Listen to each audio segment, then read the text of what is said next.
Let me get my audio check. Audio check. Welcome back, N.y.a show. Welcome back to the N.y.a show, episode 101. 101. So, as always, appreciate everybody checking out the show. And here we go. We head into a story. What a bag. What a bag. Some of us get the fan. I talk about a lot of people get bags, but let's take a look here. Damn, so many damn tabs.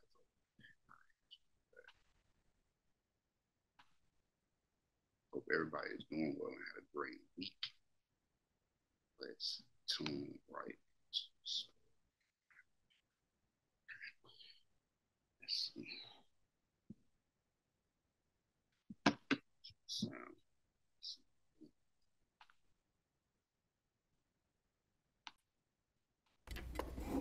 I worked for FedEx for 12 and a half years.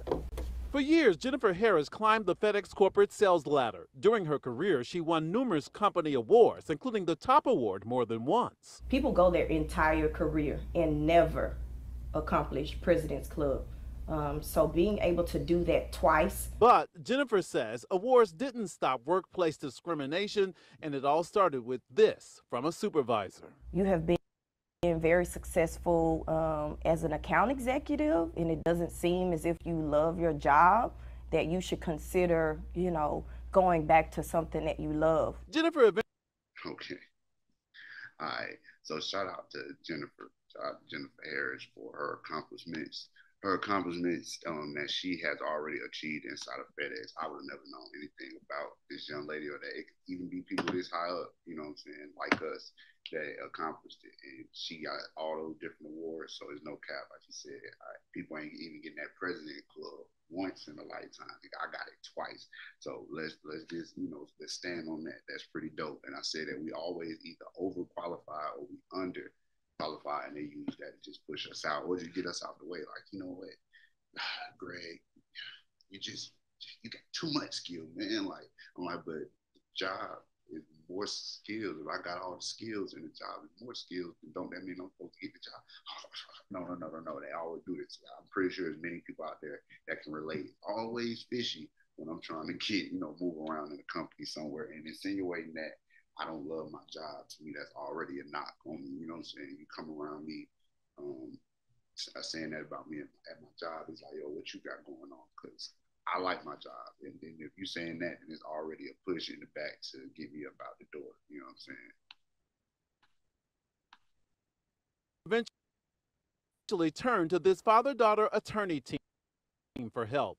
Their lawsuit alleges after filing a complaint with Human Resources, the investigation was not handled properly and her treatment at work worsened. As further retaliation, her employment was subsequently terminated. That hits you. Because human resources, a lot of times they click with the staff. So once I tell human resources, a lot of times, I'm pretty sure many people can relate. Once you tell human resources, sometimes the situation get worse. It's like, I did all this, and now the situation is getting worse, and then you end up out of a job. More and more people tell me, I went to human resources, try to do the right thing, nothing happened. All of a sudden, I end up getting fired, and they just blame it on you was late or something. It's like, nah, all these factors lined up, and y'all got me up out of here. You in the heart. Civil rights attorney Brian Sanford and his daughter Bibi took on an entire team of corporate FedEx attorneys. Jennifer doesn't get to say anything until she's on the stand. She just has to watch me and Dad put on her case, and she has to watch the FedEx attorneys try to rip her to shreds. Bibi and her father convinced jurors to rule in their favor. The jury's $365 million judgment surprised them and the judge. When the judge got to one of the big numbers, he took off and he looked back up. FedEx responded saying, "We strongly disagree with the verdict and will appeal."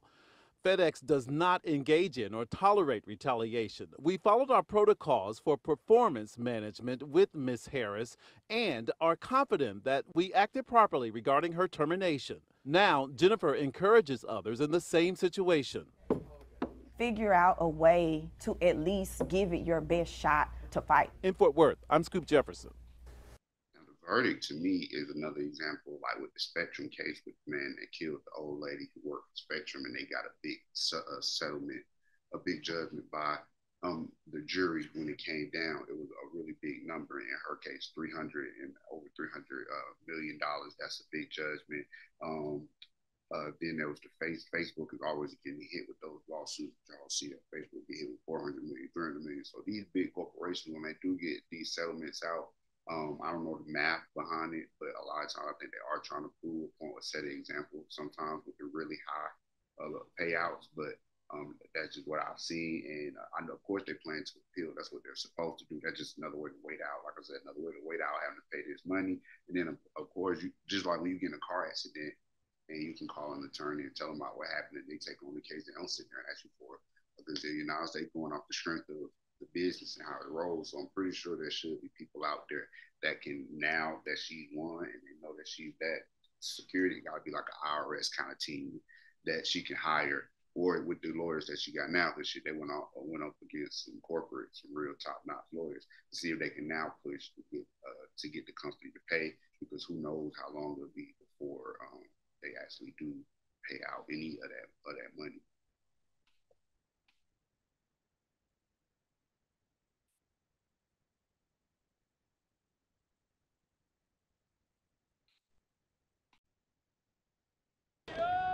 Carrying placards reading "Kishishe is not a butchery," members of social movements and residents of Goma held a vigil Monday to mourn victims of a massacre blamed on the M23 rebels.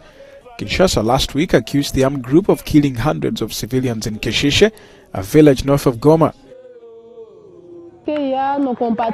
We're here because our compatriots have been killed by the M23 terrorists, and the President of the Republic has decreed 3 days of national mourning. And we as young Congolese have said to ourselves, let's get together to share with our friends and mourn our people. On Monday, the government spokesman put the death toll at 270. But the rebel leader denied reports of a massacre, saying only 8 people were killed by stray bullets. I got a fault for that. 8 people, come on now, it's cap. They just reported over 200 people got killed in this massacre. Stop the cap. We say enough is enough. We're tired of it. We don't want war because we're here for peace. The Congolese are looking for peace. We're looking for peace with our neighbors, but they don't want to give us peace. We're here to call on the international community and our president that the youth of Congo say no to war. Enough is enough. We're not here for war. On Monday, the U.S. Secretary of State held a telephone conversation with Rwanda's President Paul Kagame, where he urged Kigali to end support for the M23 rebels. Rwanda denies backing the group.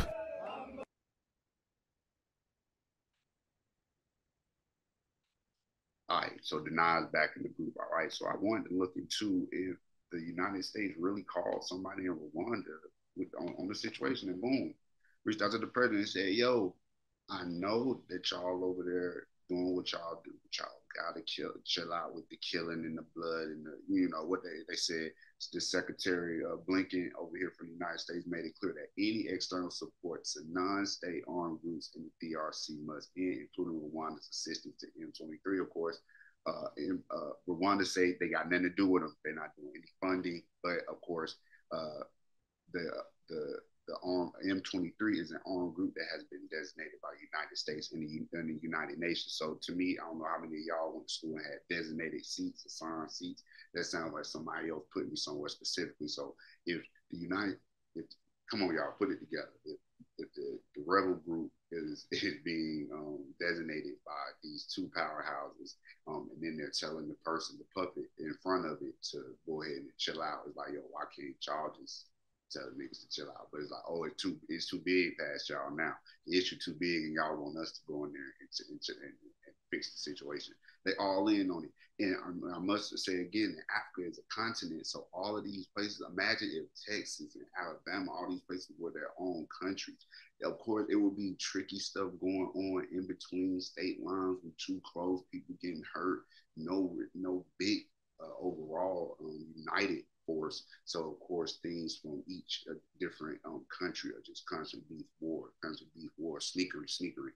And now they're calling for them to stop doing what they've done, but they also call for people who are being attacked not to spew things about Rwanda because, of course, things that are happening in Rwanda in the past. So it's like, yo, but at the same time, we do not do the hate speech to Rwandaphone communities because it's real consequences to that rhetoric in the past. So here you are, United States playing both sides again. Who knows if they're financing this at all? Yeah, who really knows? But I just thought it was interesting that they said that someone from the United States reached out over there and told them to chill. So that does mean that we got some interest and some influence over there. So that's the N.y.a show, episode 101. Yeah, it's going down. And I appreciate y'all checking out the show.